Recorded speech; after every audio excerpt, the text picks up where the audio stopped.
Hello children, welcome to us education. आज हम करेंगे सीबीएसई की 7वीं क्लास की हिंदी की किताब बाल महाभारत कथा का 19वां चैप्टर मायावी सरोवर।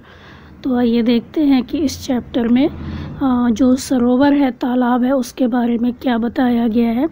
तो पांडवों के वनवास की अवधि पूरी होने को ही थी और 12 बरस समाप्त होने में कुछ ही दिन रह गए थे। उन्हीं दिनों एक निर्धन ब्राह्मण की सहायता करते हुए पांचों भाई जंगल में काफ़ी दूर निकल गए। वे थके हुए थे तो क्या किया उन्होंने, जरा सुस्ताने लगे। युधिष्ठिर नकुल से बोले, भैया जरा उस पेड़ पर चढ़कर देखो तो सही कि कहीं कोई जलाशय या नदी दिखलाई दे रही है। तो यहाँ पे क्या बताया गया कि जो पांडव थे उनकी वनवास की जो अवधि थी, 12 बरस का वनवास, वो पूरी होने को थी। तो उन्हीं दिनों क्या हुआ, एक निर्धन गरीब ब्राह्मण था, उसकी सहायता करते हुए जो पांचों भाई थे वो जंगल में काफ़ी दूर निकल जाते हैं। तो जो भाई होते हैं काफ़ी थके हुए होते हैं, तो कुछ देर आराम करने के लिए, सुस्ताने के लिए वो बैठ जाते हैं। तो जो युधिष्ठिर होते हैं वो नकुल से कहते हैं कि भैया ऐसा करो, जो पेड़ है उस पर ज़रा चढ़ के देखो कि कहीं कोई जलाशय या नदी दिखलाई दे रही है, कहीं पानी दिखाई दे रहा है तुमको। तो नकुल ने क्या किया, पेड़ पे चढ़कर देखा और उतर कर कहा कि कुछ दूरी पर ऐसे पौधे दिखाई दे रहे हैं जो पानी के नज़दीक ही उगते हैं। तो जो नकुल है वो पेड़ पे चढ़ जाता है, फिर वो देखता है कि कुछ पौधे हैं और जो पौधे हैं वो ऐसे पौधे हैं जो कि पानी के नज़दीक ही उग सकते हैं। इसका मतलब है कहीं आसपास पानी है। तो आसपास कुछ बगुले भी बैठे हुए हैं, वहीं कहीं आसपास पानी अवश्य होना चाहिए। युधिष्ठिर ने कहा कि जाकर देखो और पानी मिले तो ले आओ। तो वहाँ पर क्या था, आसपास ही कुछ बगुले थे, वो भी बैठे हुए थे और उनको लग रहा था कहीं आसपास पानी यहाँ पर अवश्य होना चाहिए, क्योंकि यहाँ पर क्या था, कुछ पौधे थे जो कि पानी में ही उगते थे और जो बगुले थे वहाँ पे बैठे हुए थे। तो जो युधिष्ठिर हैं वो उनसे कहते हैं नकुल से कि तुम जाओ वहाँ पर और देखो कि पानी है कि नहीं है, पानी मिले तो ले आना। यह सुनकर जो नकुल थे तुरंत पानी लाने चले जाते हैं। कुछ दूर चलने पर अनुमान के अनुसार नकुल को एक जलाशय मिला। तो जैसा कि उनको अनुमान था कि यहाँ पानी होना चाहिए, तो कुछ दूरी पे चले होंगे तो वहीं पर क्या हुआ, उनको एक जलाशय मिला, तालाब मिला पानी से भरा हुआ। तो उन्होंने सोचा कि पहले तो मैं अपनी क्या करूँ, प्यास बुझा लूँ और फिर तरकश में पानी भरकर भाइयों के लिए ले जाऊँगा। तो वो सोचते हैं कि ये जो पानी है इससे पहले मैं अपनी प्यास बुझा लेता हूँ, फिर जो भाई हैं मेरे प्यास से बैठे हुए हैं उनके लिए मैं पानी ले जाऊँगा। तो यह सोचकर उसने दोनों हाथों की अंजलि में पानी लिया और पानी जो था वो पीना ही चाहता था कि इतने में आवाज़ आई, बादरी के पुत्र दुस्साहस ना करो, यह जलाशय मेरे अधीन है, पहले मेरे प्रश्नों का उत्तर दो फिर पानी पियो।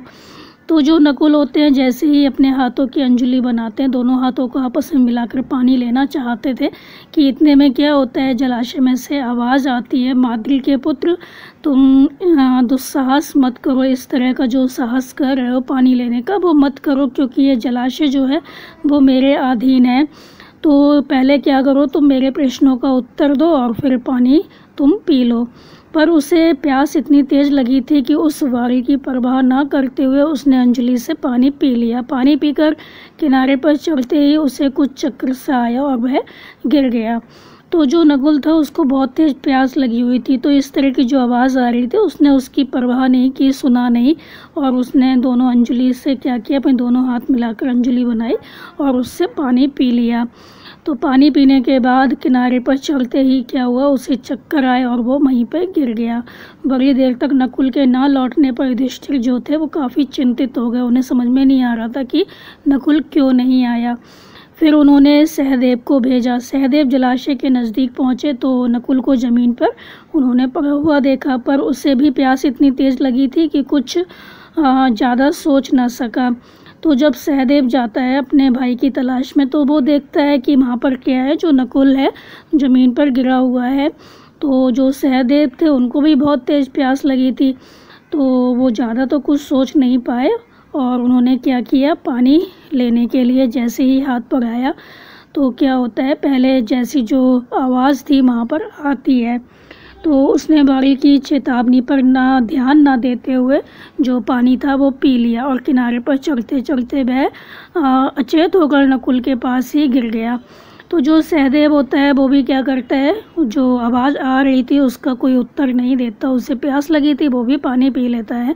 फिर वो जब चलता है और किनारे पर चढ़ते चढ़ते क्या होता है, वो भी बेहोश हो जाता है और वहीं पर गिर जाता है जहाँ पर नकुल गिरा हुआ था। जब सहदेव भी बहुत देर तक नहीं लौटा तो जो युधिष्ठिर थे वो घबरा गए। तो अर्जुन से कहते हैं जाकर देखो तो उनके साथ कोई दुर्घटना तो नहीं हो गई। फिर अर्जुन क्या करते हैं, बहुत तेज़ी से जाते हैं वहाँ पर। तालाब के किनारे पर दोनों भाइयों को उसने मृत पड़े हुए देखा तो वह चौंक गया। तो जब सहदेव नहीं लौट कर आते काफ़ी देर तक तो जो युधिष्ठिर होते हैं वो घबरा जाते हैं और अर्जुन से कहते हैं तुम जाकर देखो कहीं कोई दुर्घटना तो घटित नहीं हो गई, कहीं उनके साथ कुछ बुरा तो नहीं हो गया। तो जो अर्जुन होते हैं वो भी बहुत तेज़ी से वहाँ पर जाते हैं। तो तालाब के किनारे वो दोनों भाइयों को देखते हैं कि वो दोनों भाई क्या हैं, मृत पड़े हुए हैं, उनकी मौत हो गई है। तो वो चौंक जाते हैं, वो समझ नहीं पाते कि इनकी मृत्यु का क्या कारण है, ये क्यों मर गए। तो जो अर्जुन थे वो सोच रहे थे कि पता नहीं क्या हुआ इनके साथ, और ऐसा सोचते हुए वो तालाब में जाते हैं पानी पीने के लिए। लेकिन उनको भी वही आवाज़ सुनाई देती है कि पहले मेरे प्रश्नों का उत्तर दो, उसके बाद ही तुम प्यास बुझा सकते हो। यह तालाब मेरा है, मेरी बात नहीं मानोगे तो तुम्हारी भी वही गति होगी जो तुम्हारे दो भाइयों की हुई है। तो जो अर्जुन थे वो सोच रहे थे कि पता नहीं मेरे भाइयों के साथ क्या हुआ। अपनी प्यास बुझाने के लिए जैसे ही वो तालाब में उतरते हैं तो उनको भी वैसी ही आवाज़ सुनाई देती है कि यह तालाब मेरा है, पहले मेरे प्रश्नों का उत्तर दो तब तुम अपनी प्यास बुझा सकोगे।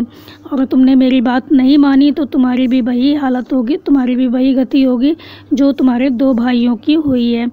तो अर्जुन जब ये सुनते हैं कि इसकी वजह से मेरे भाई इस हालत में पहुँचे हैं, उनकी मृत्यु हुई है, तो यह सुनकर जो अर्जुन थे वो गुस्से से भर जाते हैं। तो वो क्या करते हैं, जो बाढ़ होते हैं उनको छोड़ना शुरू कर देते हैं। जिधर से आवाज़ आ रही थी उसी की ओर निशाना लगाते हैं, किंतु उन बाढ़ों का कोई असर नहीं होता।